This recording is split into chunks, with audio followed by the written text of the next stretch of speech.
एक दिन चिड़िया के दो बच्चे थे और वो दोनों बहुत ही भूखे थे। और उसमें से मुन्ना बोला, माँ मुझे बहुत भूख लगी है, मेरे लिए दाना लाओ ना। तो चिड़िया बोली, ठीक है बच्चों, मैं अभी जाके दाना लेके आती हूँ। चिड़िया बेचारी चली गई दाना चुगने के लिए और चिड़िया के बच्चे बोले, माँ तुम चली जाओगी तो हम अकेले क्या करेंगे। तब चिड़िया समझाने लगी, नहीं बच्चों, तुम ना इसी घोंसले में रहना, मैं मौसी से बोल देती हूँ और तुम्हारा देखभाल करेंगी क्योंकि मौसम बहुत खराब हो रहा है। माँ तुम चली जाओगी तो मौसी हमें बहुत डांटती है, वो हमें बहुत पढ़ाती है माँ। तभी चिड़िया चली जाती है दाना चुगने के लिए और वहाँ पे बहुत घनघोर बारिश हो जाती है।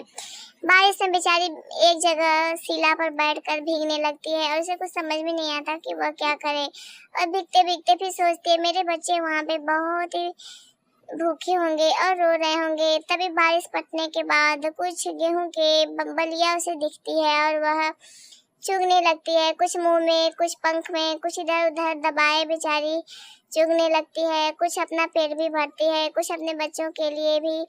और कुछ दूर जाने के बाद अलग अलग प्रकार के वह दाने चुगती है कि मेरे बच्चे सिर्फ एक ही प्रकार के खाना नहीं खाएंगे, मेरे बच्चों को मीठा बहुत पसंद है, मैं मीठा दाना भी लेके जाती हूँ। और वो चिड़िया अपने बच्चों के लिए कुछ मीठा मीठा सा दाना चुगने लगती है और उधर उसकी मौसी बच्चों को बहुत डांटती है, चीची चीची करते हो, कितना चीची चीची करते हो, लो ये मैं कीड़ा लेके आई हूँ, यही खा के पेट भरो, रोज मीठा तुम लोगों को पसंद है।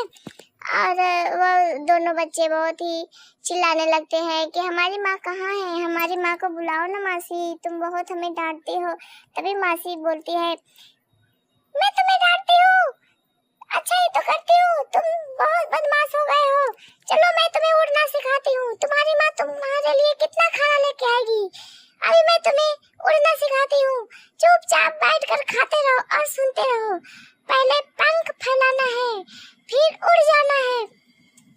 और वो बच्चे हदस के मारे वहीं बैठकर सारी बातें सुनते रहे और चश्मा वाली मासी उन्हें उड़ना सिखाने लग गई। लेकिन फिर भी चुन्नू को समझ में नहीं आया कि उड़ते कैसे हैं, क्योंकि वह बहुत ही छोटा था और अपनी माँ का लाडला भी था और उसकी माँ उसे तो एक पल के लिए भी नहीं छोड़ती थी। लेकिन बेचारा डर के मारे कुछ कर भी नहीं सकता था और उसकी माँ अभी तक लौट कर नहीं आई थी और वह तीनों बच्चे अपनी मासी की कहानियाँ सुनने लगे।